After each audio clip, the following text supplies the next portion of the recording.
In this video, I'm going to be showing you my Dragon Priest beginner build. This is basically a faith casting build that focuses a bit on the fire side of things. If you're playing this build, you're going to want to be either the Prophet or Confessor class. Prophet is probably the more ideal of the two because it begins the game with Catch Flame, which is very crucial. And it also begins with a little bit more Arcane than Confessor.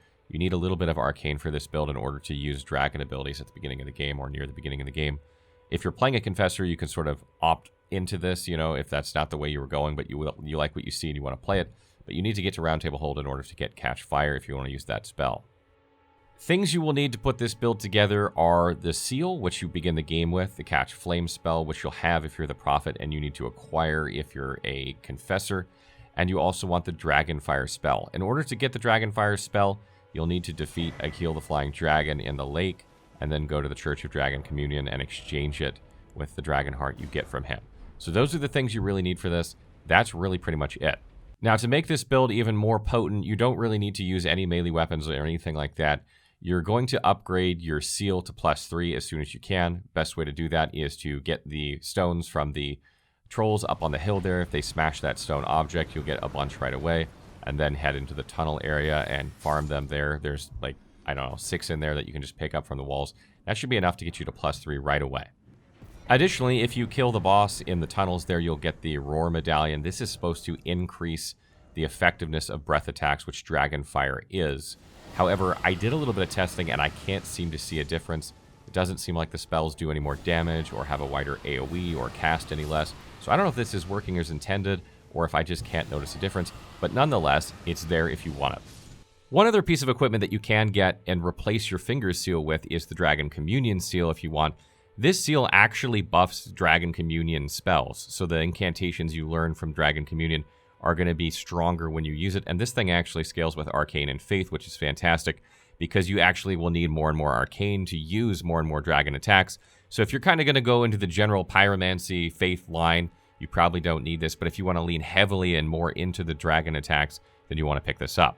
This can be found in Fringe Folk Hero's Grave, and in order to get in there, you'll need a Stone's Word key, so you might want to begin the game with a Stone's Word key if you plan to get this, or as soon as you get one, head down there. It's kind of a tough area really early in the game, like right out of the gate, so I recommend maybe getting a few levels and then going down to get it. You need to go all the way down, then there's a section where you can either go down or up. If you go up, there'll be a Spirit Banished Knight there, and if you defeat him, he'll drop this for you.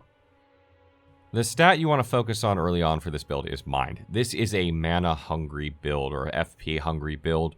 You chew through it using Catch Flame. It costs a whopping 10 FP per cast. That means that you're probably going to begin the game getting like 7 or 8 casts of this before you're going to need to chug a pot. That's not very many. So you're going to want to skew your flasks to the FP side of things, of course, but then you're going to want to pump Mind. I like to get to 20 Mind. This gives you 100 FP. This allows for 10 casts of Catch Flame, or 3 casts of Dragonfire. Once you have cranked your mind a ways and you've acquired Dragonfire, you'll need to put 2 points into Arcane in order to meet the requirements for it, so do that real quick. And then the 2 spells you're going to use are Catch Flame and Dragonfire. Dragonfire is a massive AoE that just absolutely wipes out packs of enemies, and it's really, really strong. And what's really crazy about it is you can just hold the button down and like move back and forth on your screen and just direct the fire where you want it to go, and it'll just keep cranking out fire for as long as you have FP, which is, again, one of the reasons why we increase our FP, so you can just hold that button down, just drain all your FP into an enemy or boss. One of the things you'll realize about these 2 spells is that you don't even need to increase your Faith near the beginning of the game in order for them to hit really hard. The only real limitation you have is the amount of FP you have. You want to drain your FP bar as fast as you can on hard enemies, and then use your pots to just replenish it afterward. That is the best strategy. And the same is true with Catch Flame. Like, you can just walk up to a boss and just spam the hell out of that ability, and you'll absolutely melt bosses or enemies. What I really like about this build is that it just has incredibly high damage from the very beginning of the game. And also, if you're using Catch Flame, you can cast it very, very quickly, not unlike the way the Archer build I made rolls and shoots very quickly. So, you know, get in the habit of sprinting and casting, that also casts quickly, or rolling and casting that ability to begin your sort of unleashing of that spam. Once you have 20 Mind and 12 Arcane, you're going to want to start cranking Faith to further boost the damage of these abilities. The damage of these is just going to keep going higher and higher the more you upgrade your Seal and the more you crank Faith. You don't even need to use a weapon as long as you manage your flasks well. and you should be going to get golden seeds. You can look for the locations of those on the wiki in order to increase the number of flasks you have, so you don't have to rest as frequently to replenish your mana, because again, this is a very FP hungry build, and you're going to chew through it. Just a few other tips for this build. I like to use a torch in my offhand. You can use a shield if you want as well, or you can have both.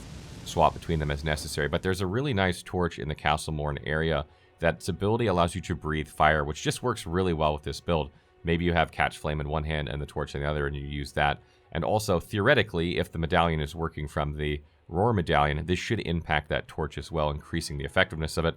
Again, I haven't noticed a difference in the effectiveness, but I have not tested it with that torch. Theoretically, it should work. You'll also want to be on the lookout for some better armor with this setup. The Prophet's armor is not very good. The Confessor has a little bit better armor, but the Prophet's armor is not very good. You can definitely wear better armor, and you should be on the lookout for something that's, more tanky-ish. Just make sure you can medium roll still, but definitely try and get some better armor as soon as you can. This build is also exceptionally good for farming. It just allows you to wipe out lots of enemies really quickly. Maybe they have an armor set that you want, or a sword that you want, or a shield that you want, or something that you want. You can just take out 5-6 packs of enemies at a time with it and increase the speed at which you farm these enemies. Or maybe you want to farm animals for something you need to craft materials for. You just walk up to a herd, melt them real quick with Dragonfire, pick up everything, go rest, reload, do it again. It's really good for farming, so if you're someone who likes farming, this might be a great build for you. One other tip is you'll probably want to pick up Lightning Strike at some point. This is located in the Weeping Peninsula. You can check the wiki's exact location on our interactable map there for it. But this will allow you to use lightning damage on enemies that, are resistant to fire, and it just gives you another thing in your arsenal. You'll need another memory slot for it, but the rise there located in the Weeping Peninsula, which is you can also find on the wiki, but it's not too far from Lightning Strike. If you get inside there, you'll get a memory stone, which will open up another memory slot for you, which will allow you to slot this in there. And lastly, if you do want to use weapons to supplement this build, which you're perfectly fine, perfectly able of doing, there are a couple of good ones you can get in the Eastern Limgrave area, which are Golden Vow and Sacred Blade. One of them buffs your defenses and attack, which is probably not as good, but it does give you something that you can use. And the other one is Sacred Blade, which allows you to shoot a projectile, which seems like it would be more optimal for this build. So make sure you pick up either one of those. They're in Eastern Limgrave. You can check the interactable map again on the wiki for the exact locations of those.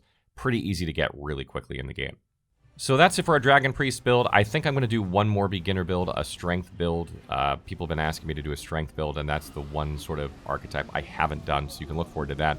Then we're going to move on to some more advanced builds. I think the first one I'm going to do is an Arcane Archer build, or sort of a Magic Archer type character.